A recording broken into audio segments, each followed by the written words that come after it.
சொல்கிறாங்க. காசி தமிழ் சங்கம் நடத்துறதுங்கிறது வந்து தமிழ் வந்து காசிக்கு செய்திருக்கக்கூடிய ஒரு நன்மையாக நாம் எடுத்துக்கொள்ளலாமே தவிர அதனால் தமிழ் எப்படி வளருதுன்னு எனக்கு தெரியவில்லை. முதலமைச்சர் அவர்கள் பல முறை தொடர்ந்து சொல்லியிருக்கிறார்கள். சமஸ்கிருதத்திற்கு கிட்டத்தட்ட 2400 கோடிக்கு மேலே வந்து அங்கே இருக்கக்கூடிய ஒன்றிய அரசாங்கம் செலவழிக்கிறது. ஆனால் தமிழுக்கு இவங்க வளர்க்குறதா சொல்லக்கூடிய தமிழுக்கு 100 கோடி கூட அவங்க வந்து ஒதுக்கீடு செய்வதில்லை. இப்படி ஒரு பாரபட்சமாக நடந்து கொள்ளக்கூடிய ஒரு ஆட்சி, தமிழ்நாட்டில் நடத்தக்கூடிய கேந்திரிய வித்யாலயாவில் கூட தமிழ் சொல்லி கொடுப்பதற்கான நிரந்தரமான ஆசிரியர்களை நியமிக்காத ஒரு ஆட்சி வந்து என்ன தொண்டை தமிழுக்காக அவர்கள் செய்துவிட முடியும்? எங்கேயாவது போகும்பொழுது பிரதமர் வந்து திருக்குறளை சொல்லுவதும் நிதியமைச்சர் அவர்கள் திருக்குறளை எடுத்து மேற்கோள் காட்டுவதும் தமிழை வளர்க்கக்கூடிய ஒரு முயற்சியாக நாம் எடுத்துக்கொள்ள முடியாது. இவங்க தமிழுக்காக என்ன செஞ்சுருக்காங்க?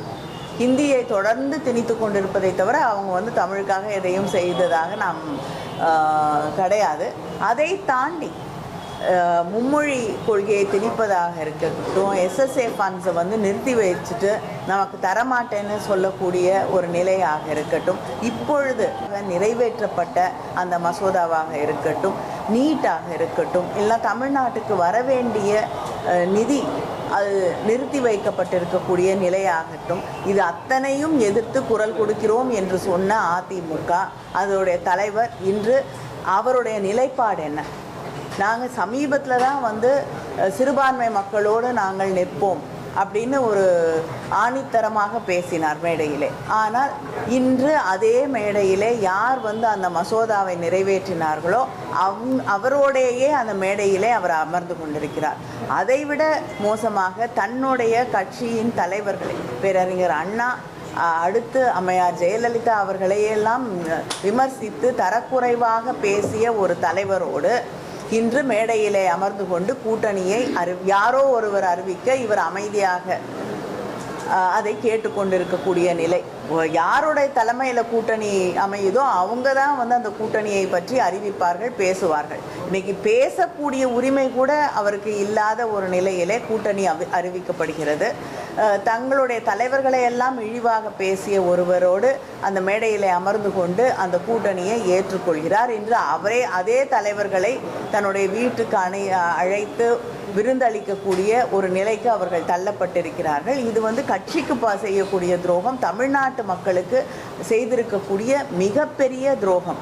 அதனால இதுக்கு தகுந்த பாடத்தை தமிழ்நாட்டு மக்கள் சொல்லித்தரும்.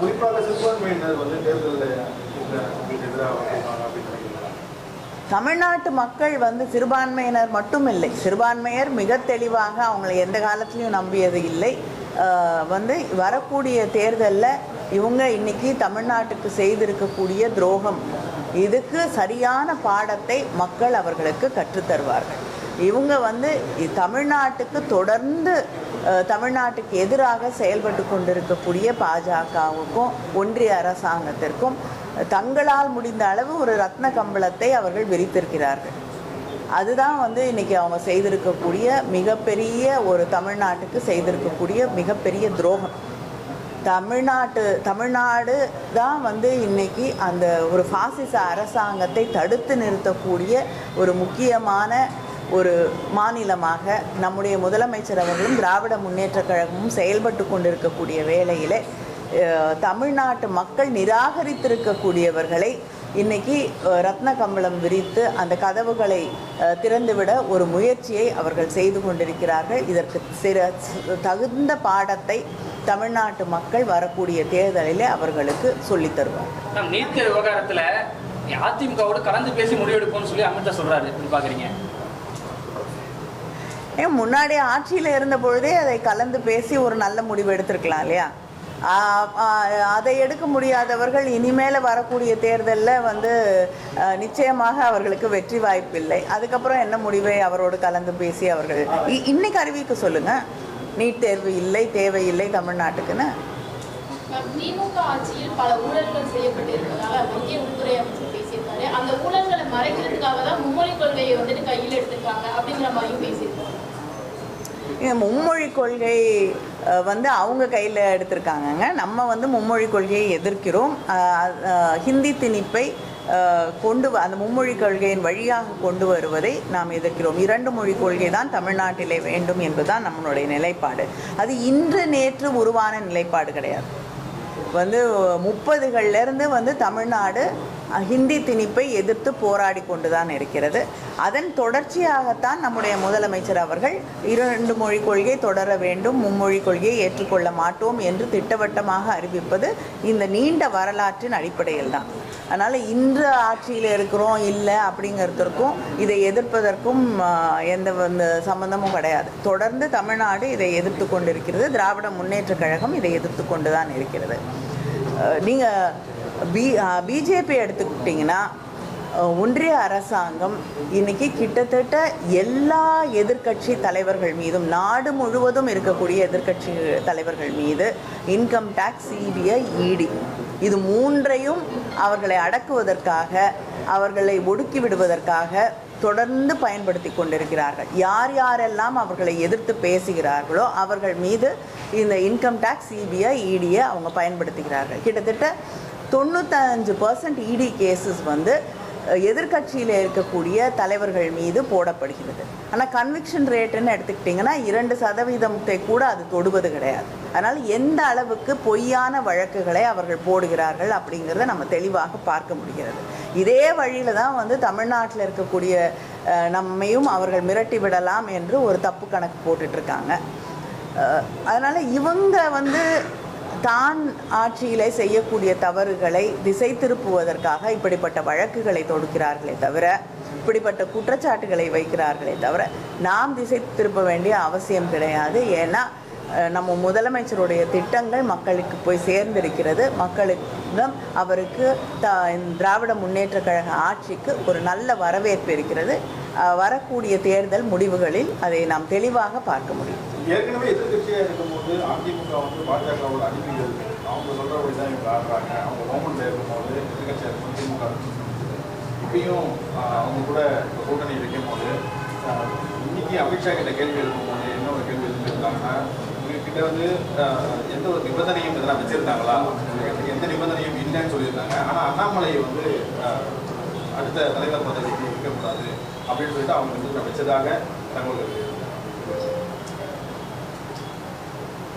இல்லைங்க, நம்ம தொடர்ந்து வந்து அவர்கள் வந்து கட்சியையும் ஆட்சியையும் அங்கே அடகு வைத்து விட்டார்கள் என்ற குற்றச்சாட்டை அப்பொழுது சொல்லி கொண்டிருந்தோம். இப்போ மறுபடியும் கொண்டு போய் அடகு கடைக்கு போய் அந்த வாசலில் நின்றுட்டு இருக்காங்க. அந்த அடகு கடை வாசலில் நிற்கிறவங்க வந்து என்ன நிபந்தனை வைக்க முடியும்? தேசிய அளவில் வந்து மோடி தலைமையிலையும், சட்டமன்ற அளவில் வந்து எடப்பாடி தலைமையிலையும் வந்து தேர்தல் சந்திக்க போறதா அமைச்சர் சொல்றாரு. ஏங்க, யார் தலைமையில் தேர்தலை சந்திக்கிறோமோ அவர் பேசணும் இல்லையா? அந்த மேடையில் அவருக்கு பேசுறதுக்கு கூட அனுமதி இல்லாத ஒரு சூழ்நிலையை பார்க்கும் பொழுது அப்புறம் யாருடைய தலைமையில் உண்மையிலேயே அந்த தேர்தல் நடத்தப்படும் அப்படிங்கிறது மிக தெளிவாக தெரிகிறது. இந்த கூட்டணி வந்து அடுத்த ஓராண்டு எலெக்ஷன்ஸ் வரைக்கும் வந்து திமுகவோட ஊழல், திமுகவோட லா அண்ட் ஆர்டர் இஷ்யூஸ், பெண்களுக்கு வந்து சேஃப்டி இல்லாத ஒரு சிச்சுவேஷன், இந்த மாதிரி அடுத்தடுக்கான குற்றச்சாட்டுகளை வச்சு இதை வந்து நாங்கள் மக்கள்கிட்ட கொண்டு போய் சேர்ப்போம் அப்படின்ற மாதிரி சொல்கிறாங்க. அதை பற்றி இல்லைங்க, மணிப்பூர் வந்து இன்றும் எரிந்து கொண்டு இருக்கிறது. அதுக்கு வந்து ஒரு பதிலையாவது வந்து ஒன்றிய அரசாங்கம் சொன்னால் வந்து அவங்களுக்கு மற்றவங்கள பற்றி பேசுறதுக்கோ, லா அண்ட் ஆர்டர் பற்றி பேசுறதுக்கோ உரிமை இருக்குது, நம்ம ஏற்றுக்கொள்ளலாம். இங்கே ஏதாவது ஒரு தவறு நடந்தால் கூட முதலமைச்சர் உடனடியாக நடவடிக்கை எடுக்கிறார். அதனால் வந்து இவங்க சொல்லக்கூடிய இந்த தவறான பொய்யான குற்றச்சாட்டுகள் எத்தனை வேண்டுமென்றாலும் சொல்லிக்கொண்டே போகலாம். ஆனால் மக்களுக்கு உண்மை தெரியும், மக்களுக்கு இந்த ஆட்சியின் மீது நம்பிக்கை இருக்கிறது.